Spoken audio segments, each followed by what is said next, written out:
क्या शशि भाई, क्या हाल है? ठीक ठाक है।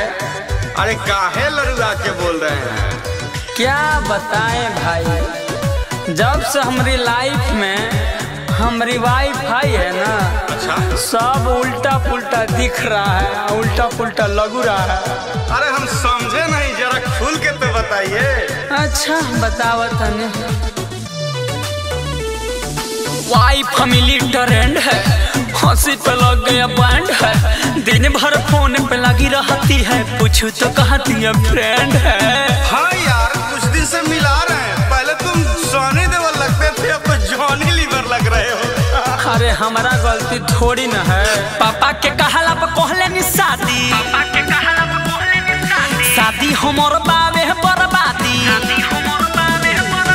पापा के कहला पे कहले नी शादी, शादी हमर बावे बर्बादी, फोन पर दिन भर बात करती है, पूछू तो कहती है फ्रेंड है।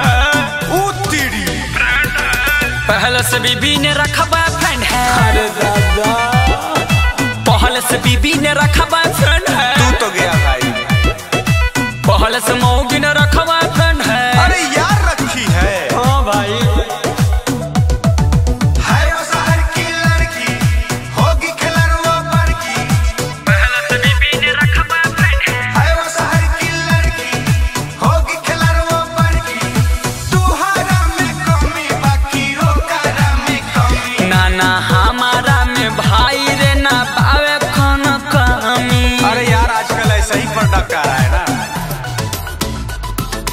पहले से बीबी ने रखा बॉयफ्रेंड है। हमरा लग रहा है पहले से बिगड़ी है। पहले से बीबी ने रखा बॉयफ्रेंड है। अरे देख के शादी नहीं किए। पहले से मौगी हम रखा बॉयफ्रेंड है। नानू हो, अरे हमको बुला लेते, देख लेते एक बार।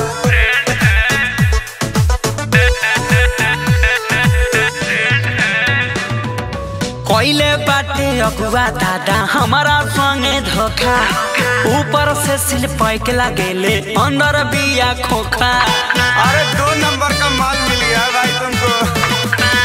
लेके आउरी दहेज जा बिया करहो, टेंशन छोड़ा अब जान परवाह करहो। अरे हमारे पापा जो है ना बड़ी लालची नु है, दहेज के चक्कर में अपने बेटवा को फंसा दिए।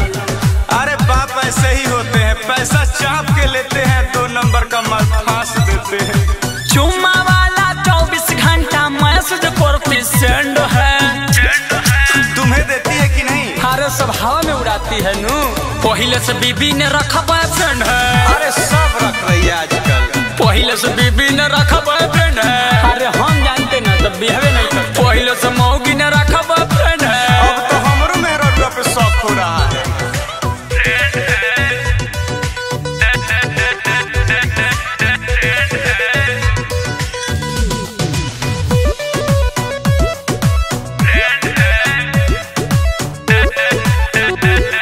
अरे काहे नहीं दूसरे से बात करेगी? थोड़ा लाइफ स्टाइल बदलो यार, थोड़ा कपड़ा ढंग से पहनो, मेरे तरह हीरो जैसा।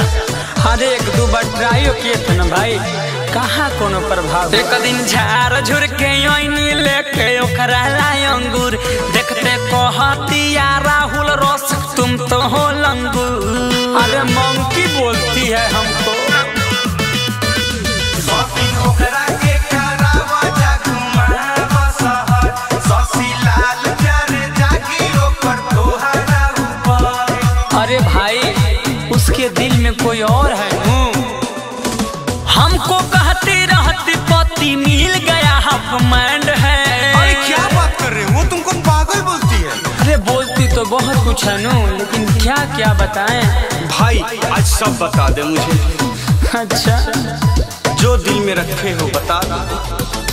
पहले से बीबी ने रखा बॉयफ्रेंड है। अरे यार तलाक दे दो। पहले से बीबी ने रखा बॉयफ्रेंड है। अरे फिर दूसरा ब्याह इतना जल्दी नहीं ना होगा। पहले से मौगी हमारा रखा बॉयफ्रेंड है। अरे अपने साली से करा देंगे। अच्छा चलो छोड़ो भाई, गोर है ना। अरे प्योर है।